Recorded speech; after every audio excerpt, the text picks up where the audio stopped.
In case you thought prescription drugs were developed to help you feel better, think again. The pharmaceutical industry's business is primarily focused on making money, just like every other business out there. Let's start with the hustle.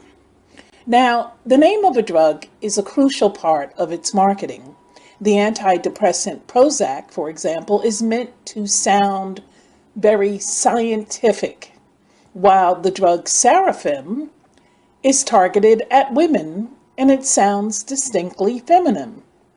It's also pink, and I would presume that they chose this color because pink is associated with being female. However, the only differences between these supposedly very different drugs are their names and their colors. 𝑫𝑐𝑪𝑚 is Prozac because Eli Lilly, the drug company behind both medications, wanted women to take the drug without telling them what it was. How unethical is that? Now, 𝑫𝑐𝑪𝑚 was marketed as the cure for an ailment called premenstrual dysphoric disorder, and essentially all the unpleasantness that goes with menstruation and possibly horrible panic attacks, anxiety, and souped up mood swings. Now, I'm not saying that Prozac doesn't treat these symptoms. I was on Prozac very briefly, and it was so many years ago that the only thing I remember is that I didn't like it. I didn't like the way it made me feel, so I got off of it. But I'm not a doctor, so it could possibly treat those symptoms. But I think tricking people into taking drugs that they probably wouldn't otherwise take is a morally gray area. And if it was done for noble intentions, then I could maybe, go with it. But if women are suffering from PMDD and they really needed to take Prozac, but were avoiding it due to the negative association with depression, that is not what is happening here. Prozac was a huge moneymaker for Eli Lilly, and 𝑫𝑐𝑪𝑚 was released only a few months before the patent on Prozac was set to expire. Now, let me just say this. When a drug patent expires, its price drops sharply. So competitors, they start releasing their own generic versions of the drug that's getting ready to expire, the patent. But by releasing a new drug identical to Prozac, Eli Lilly managed to extend their patent by a few years, allowing the price of Prozac to remain nice and high. That is a travesty. GlaxoSmithKline. In 1997, they did something similar when they released the well-known antidepressant Wellbutrin. Now, it was a pill that supposedly helps you quit smoking, but only after rebranding it as Zyban. Again, the science behind the drug might have been actually sound, but it doesn't change the fact that deceiving people into taking mind-altering drugs is unethical and should be illegal. And I don't know if I said that correct, but let me just repeat it so you get what I'm saying. GlaxoSmithKline had a well-known antidepressant that went under the name of Wellbutrin, but they re-released it as an anti-quit smoking drug and named it Zyban. So they both are the same drug. The fact is that people who thought they were taking a quit smoking drug didn't realize that they were taking an antidepressant. That should be illegal. All right, so how do doctors know what medication to give you and when new stuff is coming out all the time?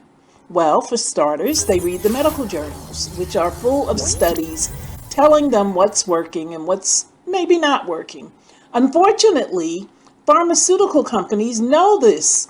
So when they roll out a new product, they know that, and they know, knowingly that it occasionally gives patients uncontrollable diarrhea, for instance, they first release an overwhelming number of false studies. Now, in one case, the drug company Medtronic paid $210 million to dozens of surgeons to sign their names on medical articles that were drafted and edited with the help of the Medtronic marketing staff. And this was done to advertise the company's bone growth product, Infuse. Now, this is the same Infuse that was later linked to cancer and infertility in men. And it may have affected millions of people who were prescribed this crap. But the warnings, they were always there in the fine print, and the marketers were able to tweak the wording to play up the benefits and to brush off the horrifying risk and side effects. So the next time your doctor pulls up to his office in a $100,000 car, the drug company might be the one who paid for it. And even when drug companies go to the effort of conducting a genuine scientific study, often they simply just don't publish the unfavorable results. In one experiment, a number of studies of an antidepressant medication were submitted to the Drug Regulatory Authority, and in the end, only the studies that yielded favorable results were released to the public. So the other stuff was hidden. Other medical journals, and this is another way for doctors to stay informed about drugs, other than medical journals, another way for doctors to stay informed about drugs is through the sales reps. And these are the people who visit professionals, the medical professionals, doctors and hospitals, and tell them about the newest magic pill that their company is selling. And these pharmaceutical sales reps are nothing more than legal drug traffickers who come and spin a tale to get the doctor to distribute their brand of narcotics over the guy down the street. In most countries, drug sales reps are legally required to disclose all relevant information about a drug that they are promoting, not just the good stuff.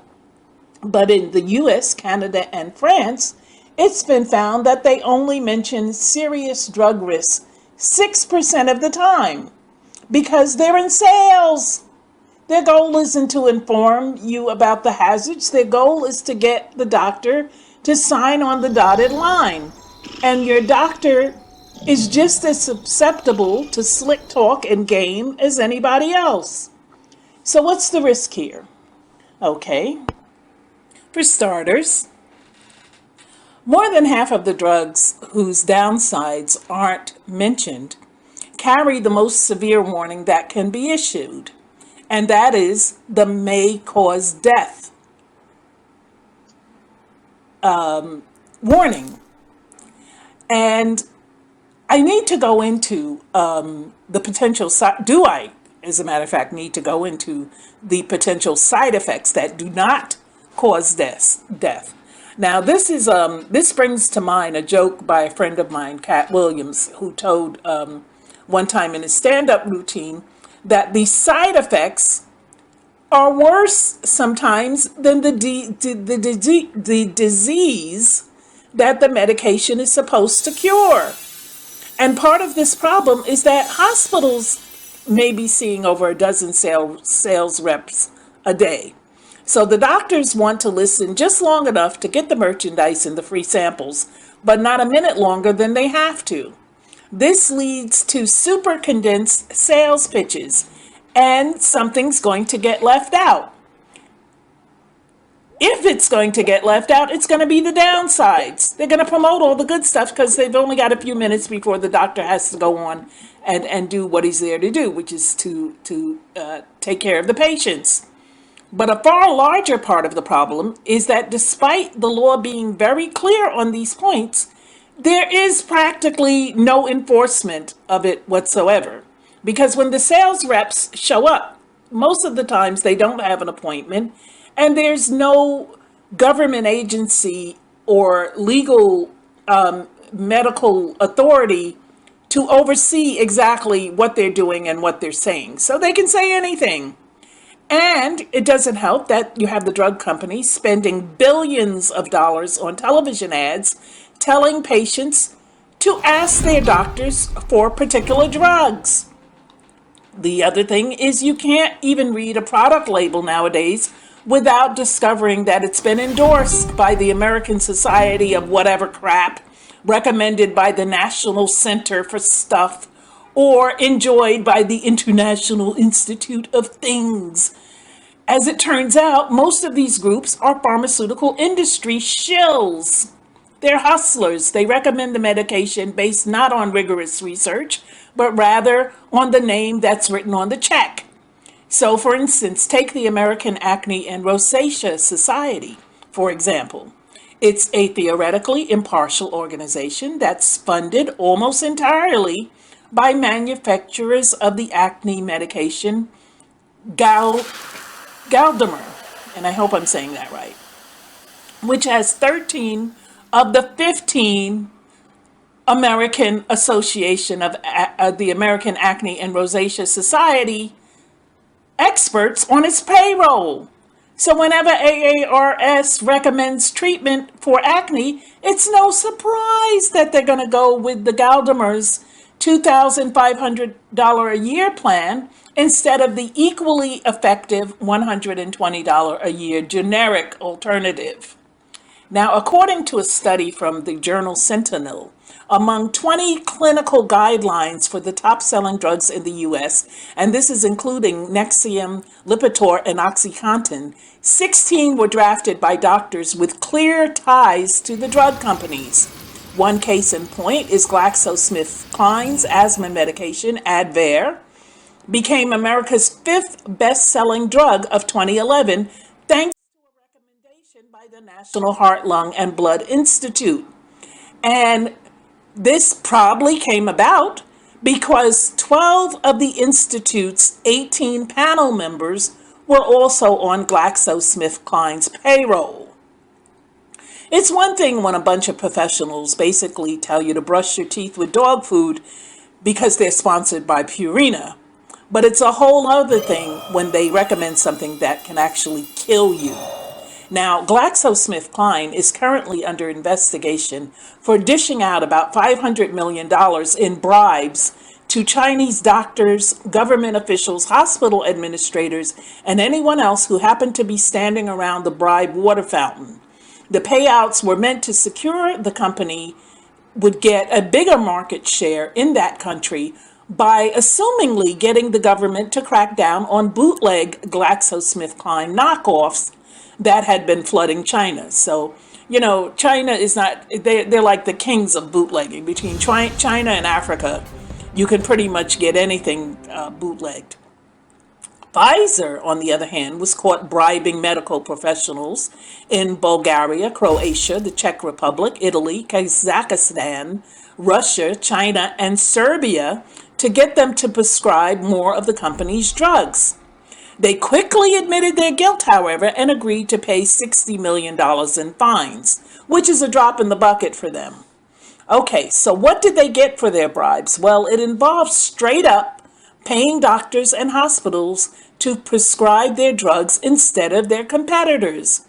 And it's the same as if your doctor prescribes you a pill, not because it's the best one for your condition, but because the drug company bought them a new motorcycle. Now, I'm sure that each and every one of the drug companies who have had to pay fines for their criminal activities would probably argue that, well, we didn't get a get out of jail free pass. No, you didn't. But when you look at what you took compared to what you paid back, I think you will agree that the punishment amounted to little more than a slap on the wrist.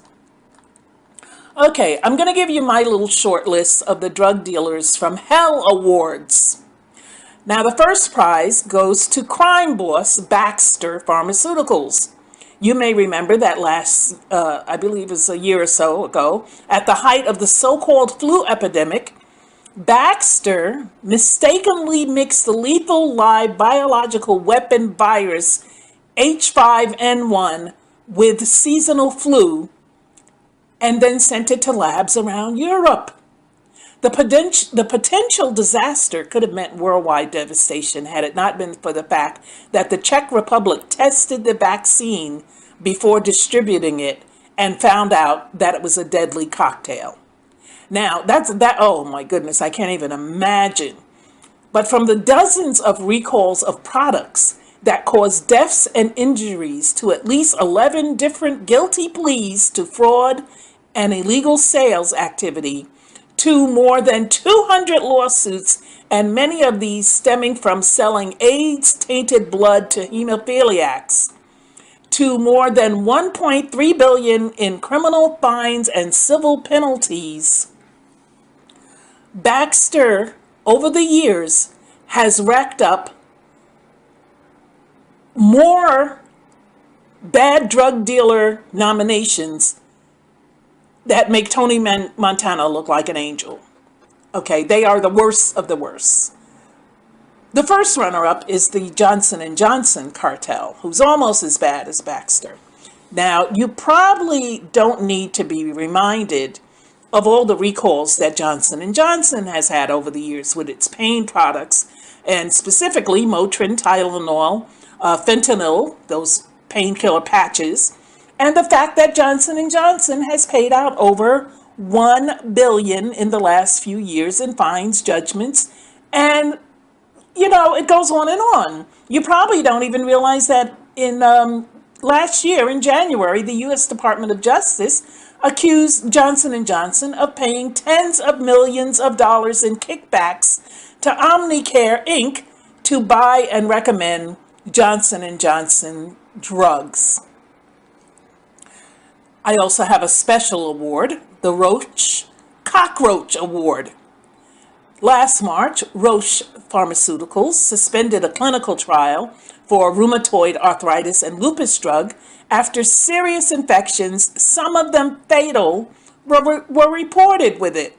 Now, the officials reported that the trial was stopped because opportunistic infections like those found in the trials are not normal in healthy individuals. Sadly, the information was too late for 15 Japanese patients who died after taking one of Roche's approved arthritis medicines called Actemra. But that's not the end of the deaths related to these Roche products. Another Roche drug, Posacor, was withdrawn in 1998 after reports of at least 140 deaths linked to harmful interactions of Posacor with other drugs. And interactions are supposed to be listed in the drug's indications, telling you what not to take with it. What happened, Roche? Was someone asleep at the wheel? And it's no wonder that Roche had to pay out nearly $2 billion in judgments and fines over the year, with thousands of individuals suing them. But before I move on, let me remind you that Roche also manufactures the CDC's and the FDA's favorite flu drug, Tamiflu. But you may have forgotten that Tamiflu was blamed for the deaths of 18 Japanese children in 2007, and it was subjected to a warning by the Japanese Ministry of Health to not give this drug to children ages 10 to 19. Now, lastly, one of my subscribers who recommended, the one who recommended that I do this video, and thank you, Priscilla, thank you for the heads up, had been on the Roche drug Klonopin for 11 years. And although this drug is marketed for seizures, this sister was prescribed it for anxiety. Nevertheless, benzos are only supposed to be used on a short-term basis. So my question is, if you have to take a short-term drug for 11 long years, would it suffice to say that maybe it's not working? Now, with a record like this, you would think that Roche and the rest of the drug kingpins, which are collectively known as Big Pharma, would have just a little shame over what they've done over the years. But since the offenses keep coming and coming and coming, and since states like Indiana have to keep on begging for whistleblowers to step forward, it's quite apparent that the pharmaceutical companies have no shame. People, be careful with taking medications. I get it. There are some drugs, even myself with my chronic illnesses, there are some drugs that indeed make us feel better, but use discernment. There are many times, because of the expenses that I incur out of pocket, that I just do without. And you know something? I don't feel better or worse without them. In many cases, I actually feel more coherent and clear-headed. And now I've begun a holistic regimen that includes diet, exercise, and the eating of raw foods. And a lot of these things, you know, because eating healthy is actually more expensive than eating unhealthy. The unhealthy stuff is pretty cheap. But if you're going to eat raw foods and you're going to have fresh veggies and fruits, and, you know, take really good care of yourself, you have to invest money. I would say money is better invested in taking good care of yourself and eating healthy and using herbs. There's a good book. It's been out for, oh my goodness. I read it when I was young, so it's been out over 50 years. And I'm going to try to remember the author. Amazingly, I can remember his name, is Jethro Close. And the book is called, Back to Eden. That's the name of the book. And I highly recommend it because it tells you the natural cures for everything. So if you want to take good care of yourself and to avoid the doctor and medicines and these pharmaceutical fake cures, find this book. It should be available in most places. So I recommend that you go online and look it up. It's called Back to Eden. It's by Jethro Close, and it tells you how to eat, what herbs to use for certain things, and they work. Okay, I'm going to end with prayer. Lord, a lot of people out there are not well, and they don't realize that the medicine is making them sicker. If they were to deliver themselves of the medicine, Lord, and use your natural, you have put everything that we need on the earth. All the medicine that we need is in the earth. Show the people how to find natural cures and to not give in to these greedy pharmaceutical companies who simply are concerned with profit. People are dying every day from things that are supposed to cure them, Lord. Help them to walk away from the pills and these fake cures. There's all these people out there peddling these fake medicines and things that are not helping the people. They're just using the people to make profit, Lord. Help the people to see through the deceit of the pharmaceutical industries, Lord, and to come back to you, to come back to nature, and to cure and heal themselves, Lord. Oh, I pray for the families of people who died as a result of getting these medications and things and not knowing that it would be their last pill. I pray for those who have suffered losses and were not able to receive compensation for their loss because they had to fight these big evil companies with their million-dollar attorneys, and they did not win. There's an injustice going on, Lord, with these pharmaceutical companies that are, many of them go without getting caught. Lord, I beg that there will be established some type of regulatory committee to monitor these wicked people and to keep us safe, to keep the public safe from things that are promoted as cures and end-all be-alls, and they're not. They're lies from the pit of hell. Help the people to use discernment, even over the counter, to be careful. I also pray for those who have become addicted to these medicines and they feel like they can't live without it. You can, you will live without it. You have a better chance of living without it than not. Help them to see that, Lord. They need to know. I thank you, Lord. I thank you for the subscribers. I thank you for those who just pass by for knowledge. I thank you for the commentaries, Lord. I thank you for my assignment.